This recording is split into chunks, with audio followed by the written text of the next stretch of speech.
حضرت علامہ مولانا نور الحسن ہند کے شہر لکھنؤ میں پیدا ہوئے۔ آپ مولانا نور الحسن لکھنوی علیہ رحمت رضوان کی ولادت 1315 ہجری میں محلہ سادات نگینہ شریف ضلع بجنور ہند میں ہوئی اور 22 ذی الحجہ 1393 ہجری کو وصال فرمایا۔ آپ کا مزار شریف میاں والی پاکستان میں مرجع خلائق ہے۔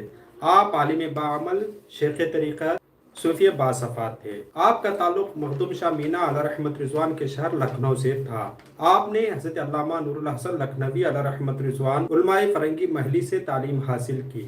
یہ مدرسہ فرنگی محل وہی ہے جہاں سے سالوں پیشتر اہل سنت و جماعت کے اکابر علماء علمی تشنگی بجایا کرتے تھے۔ پھر ایک وقت ایسا آیا کہ اس پر دشمنان اہل سنت، دشمنان رسول و خدا کے قابض ہو گئے اور انہوں نے یہاں سے مسلمانوں کے خلاف الگ سے بغاوت چالو رکھے ہوئے ہیں۔